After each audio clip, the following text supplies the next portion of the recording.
Welcome back, viewers. You're watching a special edition of WION's Speed News with our signer, Miss Rajni. I'm Shivan Channa. Let's get started.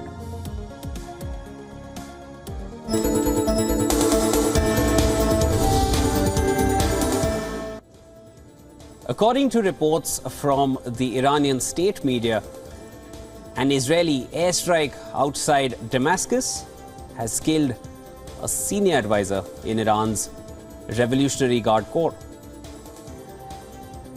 According to reports, the advisor, Mossavi, was responsible for coordinating military alliance between Syria and Iran. This comes amid ongoing fears of the Israel-Hamas war, sparking a regional spillover. Iran-backed groups in Yemen, Lebanon, Syria, and Iraq have launched attacks on Israel and its allies in support of Hamas. Israel has carried out hundreds of strikes on targets inside government-controlled parts of war-torn Syria in recent years.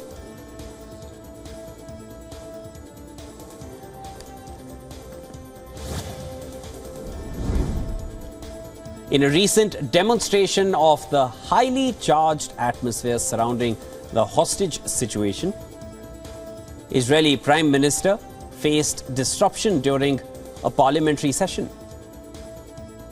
Families of hostages taken by Hamas militants heckled and booed Prime Minister during his address at the Knesset.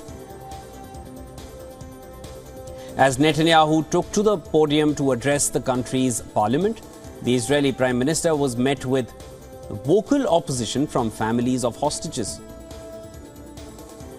Chants of "Now, now" echoed through the chamber as he emphasized the need for increased military pressure and more time to free the remaining hostages. Netanyahu's address came after he visited the Gaza Strip on Monday and promised to ramp up Israeli onslaught.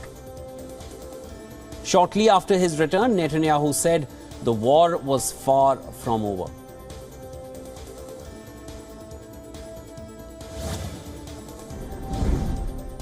As Israel continues to fight Hamas militants, the country now finds itself grappling with widespread power outages and interruptions.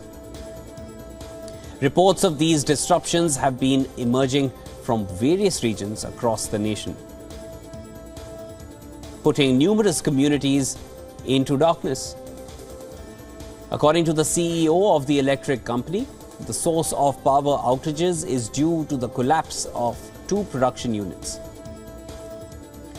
Dismissing the rumors that a cyber attack was behind the power outages, the CEO further added that most of the users have regained the access to electricity.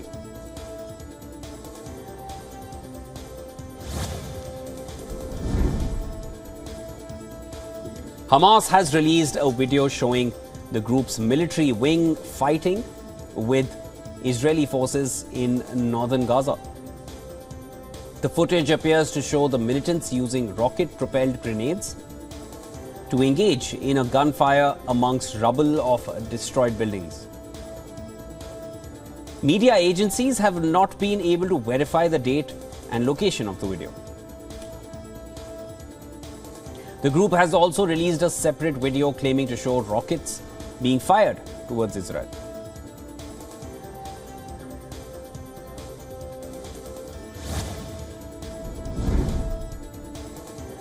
Russian Defense Minister Sergei Shoigu has said that Russian troops have gained full control of eastern Ukrainian town of Mariinka.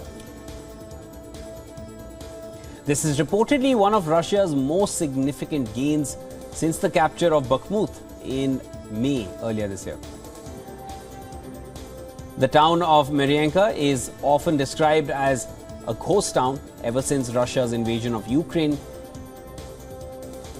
President Vladimir Putin says control of the town, which was once home to 10,000 people, will allow Russian forces to move enemy combat units away from Donetsk. Putin has also offered to award soldiers who have fought themselves in the battle for Mariinka. Meanwhile, the Ukrainian military has denied Russia's claims of Mariinka's capture. This comes as Kiev has been struggling to make gains amid waning Western support.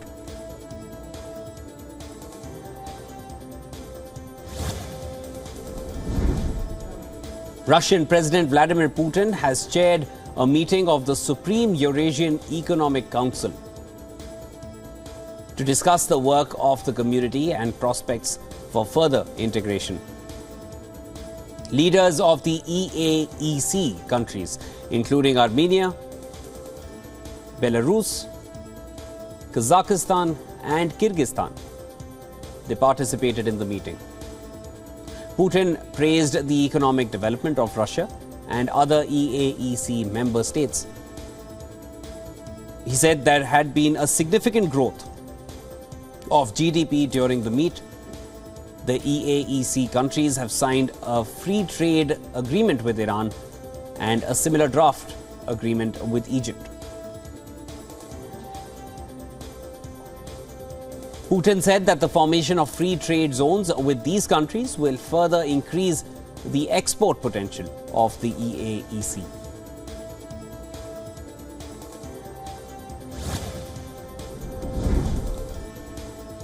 Turkey has launched an intensive campaign of airstrikes against Kurdish groups in northern Iraq and Syria. The strikes are in response for the deaths of 12 Turkish soldiers in Iraq over the weekend. According to Turkish Defense Ministry, the strike has killed at least 26 militants in airstrikes. However, a local hospital official in northern Syria says the strikes have killed at least 6 civilians. Meanwhile, a UK-based war monitor known as Syrian Observatory for Human Rights says that 11 civilians were injured in the strikes. Turkey has carried out 124 strikes in northeast Syria in 2023, killing at least 92 people.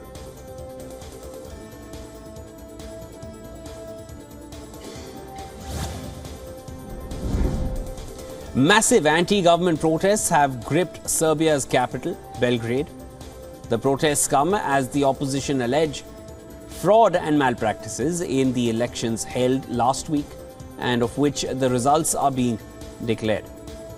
As protests continued against reported widespread irregularities in the recent election, several hundred university students and others blocked traffic at a key Belgrade street that hosts the Serbian government's headquarters.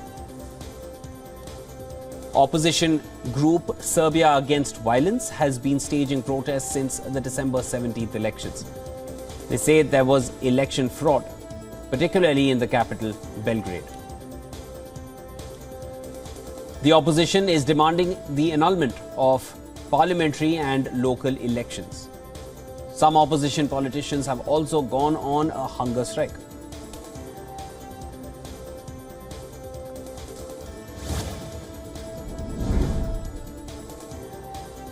The plane carrying over 300 passengers that for days was grounded in France for human trafficking concerns has finally landed in India. The chartered Airbus landed in Mumbai at around 4 a.m. local time. The plane was initially bound for Nicaragua but was detained in a rural airport near Paris on Thursday. Not all of the 303 Indian passengers have reportedly returned. 25 have stayed back in France as they requested for asylum. 2 others were detained for human trafficking concerns and they're also staying behind.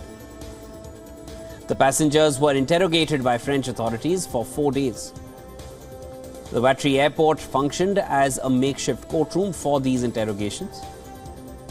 Reports say that the French authorities will continue to investigate the matter for violation of immigration laws.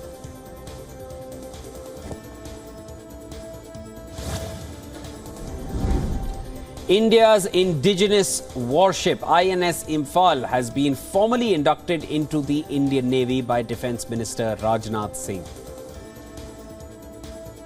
The missile destroyer will further naval prowess amid China's growing assertiveness in the Indo-Pacific. INS Infal is the first capital warship to be named after a northeastern city from India's state of Manipur. The name emphasizes the pivotal role of the region in security, sovereignty, and prosperity. The cutting-edge warship has a displacement of 7,400 tons and a length of 164 meters. The warship includes surface-to-air missiles, anti-ship missiles, and torpedoes. In fact, it is also the largest and the most advanced destroyer in its range.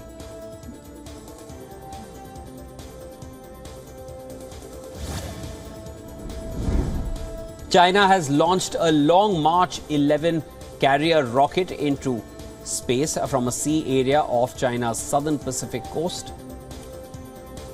China sent 3 space science and technology experiment satellites into the predetermined orbit. The satellites will be mainly used for space science and technology experiments. The launch was the 503rd mission of the Long March carrier rocket series.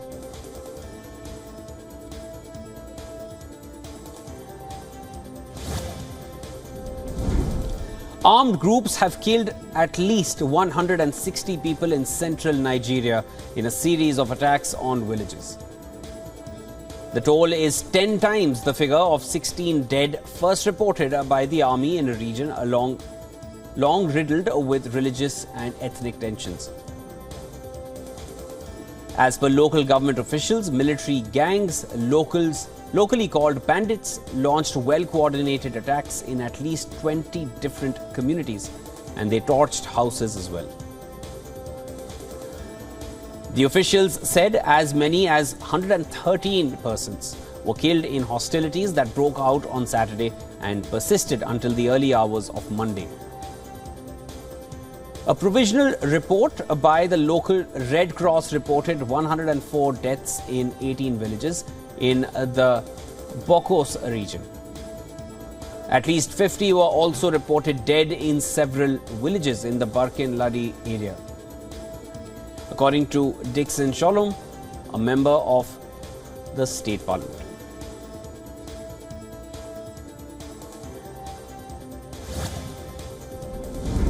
Migrants in the south of Mexico are making their way through the state of Chiapas after setting off in a US-bound caravan.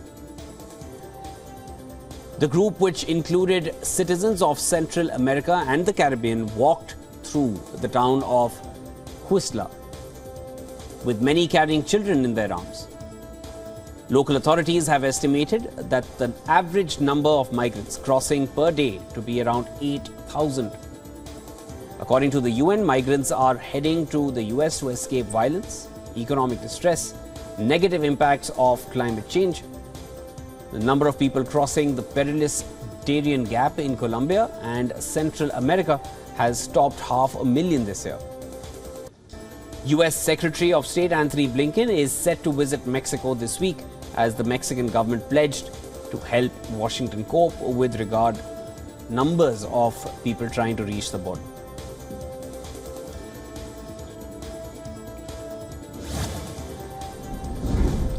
Britain's King Charles III gave his first Christmas speech after officially taking over the throne. Amid the ongoing wars around the world, Britain's king spoke of the importance of peace in his traditional Christmas Day message. His speech also touched upon environmental preservation as well as caring for those who are vulnerable. The theme of this year's message was to string together the shared values and commonalities among the major religions from across the world. The king also specifically spoke about the Abrahamic family of religions, which includes Judaism, Islam, and Christianity. and said that the common universal value between the three is to respect others.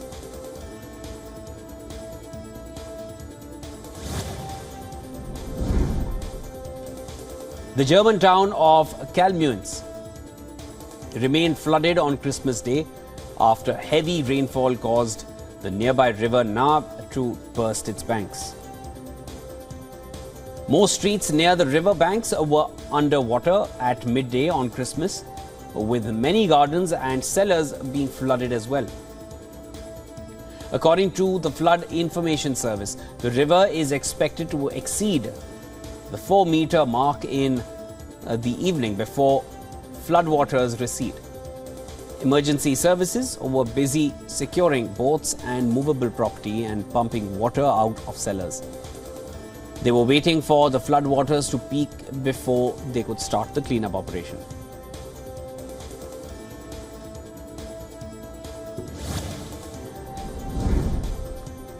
Tens of thousands of people in southern Thailand have been affected by severe flooding that has submerged roads and railways, forced schools to close and left some residents trapped in their homes. The province of Narathiwat in the country's far south, near the border with Malaysia, was most seriously affected. At least a dozen schools in the provinces of Narathiwat and neighbouring Yala have been forced to close, while footage from the region showed homes and shops inundated with water.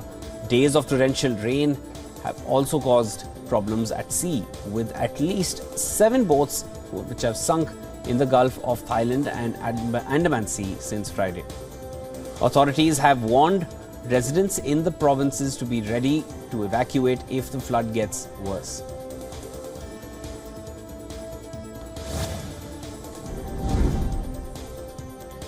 China's capital has broken its record for the number of hours with temperatures below freezing point in December.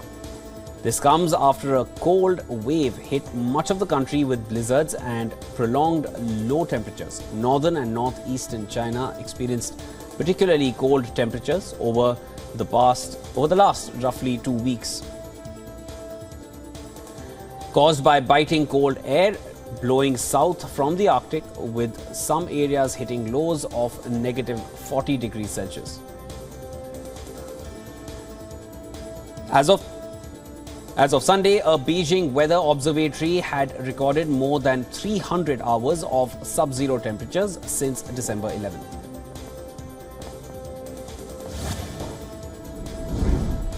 Tehran residents embraced the spirit of Christmas, with many praying for peace in the world. Although the Christian holiday is not officially celebrated in Iran, as Christians are a small community, residents have seen an increase in festive decorations in local shops over the years. Shop windows displayed festive treats and Santa treats, which caught the attention of people passing by, with many stopping for photographs.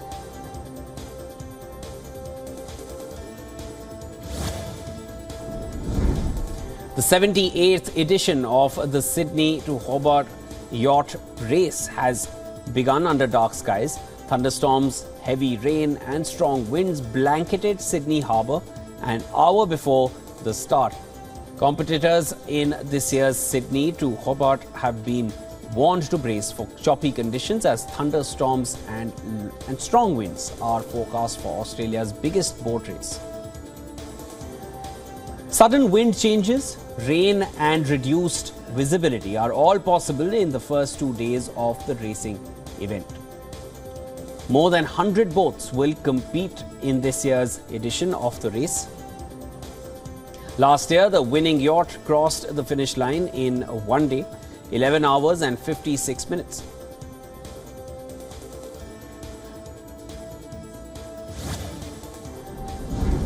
Following Belarus' support to Russia in its invasion of Ukraine, Ukraine's government has proposed to Parliament terminating a free trade agreement with Belarus. The government said it proposes terminating the free trade agreement of December 1992 and 2 protocols related to the treaty.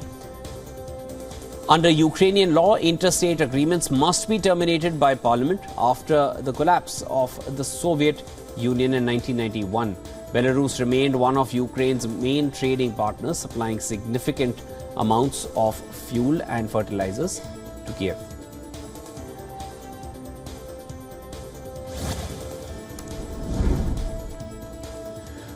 Following sanctions against Russian oil by the West, Russia said it had signed a fully fledged free trade agreement with Iran.